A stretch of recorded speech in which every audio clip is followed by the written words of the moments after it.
గారు మరొక సందేహం అండి. ఈమెయిల్ ద్వారా వెన్నెల గారు పంపిస్తున్నారు. సత్యనారాయణ వ్రతాన్ని దంపతులు మాత్రమే చేయాలా, తెలియచేయగలరంటూ కోరుతున్నారు. అలా ఏం లేదండి.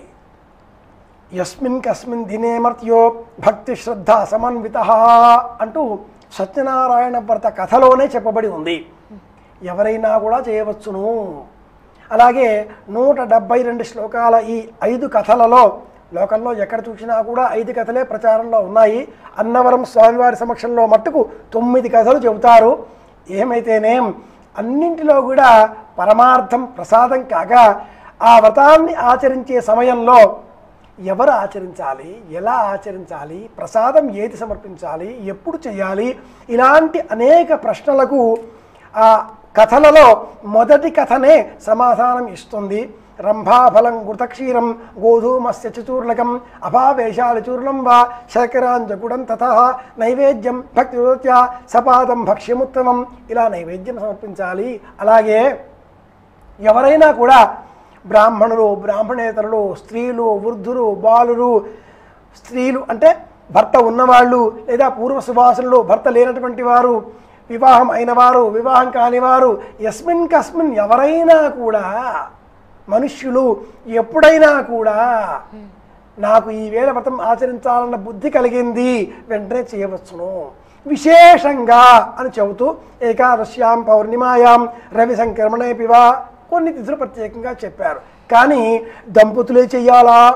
ఈ ప్రశ్న ఎందుకు వచ్చింది అంటే తల్లి, ఈనాటి కాలంలో వివాహం అయిన వెంటనే భార్యాభర్తలు కొత్త దంపతులని పీటల మీద కూర్చోబెట్టి సత్యనారాయణ చేయించేస్తున్నారు. గృహప్రవేశం జరిపిన వెంటనే దంపతులని పీటల మీద కూర్చోబెట్టి వ్రతం చేయించేస్తారు. ఇంట్లో ఏ శుభకార్యం అయినా ఆ శుభకార్యం అయిన వెంటనే దానితో పాటుగా బారసాల, 21వ దినం సత్యనారాయణ వ్రతం, అన్నింటికీ కూడా ముడి పెట్టడం చేత లోకానికి ఎలా అయింది అంటే భార్యాభర్తలు కలిసి చేస్తే క్షేమం కలుగుతుంది.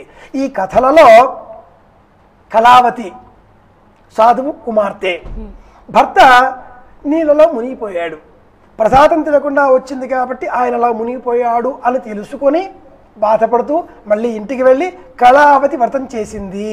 భర్త తిరిగి వచ్చాడు, చేసింది. అంతకంటే పూర్వం 3వ కథలో వస్తే లీలావతి, కళావతి తల్లి బిడ్డలు, సాధువు అనే ఆ కోమటివాణి భార్య కుమార్తెలు.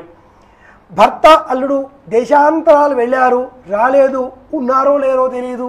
బాధతో ఆది వ్యాధి సమాయుక్త క్షుత్పిపాసాతి దుఃఖిత, శరీరానికి వచ్చేటటువంటి వ్యాధి, దీనికి రోగము అని పేరు వ్యాధి. మనసుకు పట్టేటటువంటి రోగానికి ఆది అని పేరు, ఆది వ్యాధి. బాధపడుతూ ఈ ఇద్దరు అమ్మ అంటే తల్లి బిడ్డలు సత్యనారాయణ వ్రతం చేశారు. వ్రతాన్ని మనం పరిశీలిస్తే అందరూ చేయవచ్చును అని తెలుస్తుంది. ఆ వ్రత ఫలితంగా సత్యనారాయణ సంతోషించాడు, చంద్రకేతులకు దర్శనమిచ్చాడు. ఆ సాధువు అతడి అల్లుడు విడిచిపెట్టబడ్డారు. ప్రారంభంలో ఒక బ్రాహ్మణుడు ఈ వ్రతం చేశాడు, వృద్ధి పొందాడు.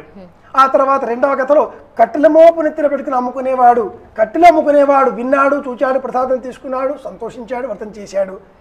గోపాలకులు, ఆవులు కాచేవాళ్ళు, అడవిలో తిరిగే పిల్లలు, ఉపనయనం అంటూ ఏం లేని చిన్న చిన్న పిల్లలు, వాళ్ళంతా వ్రతం చేశారు, క్షేమంగా ఉన్నారు.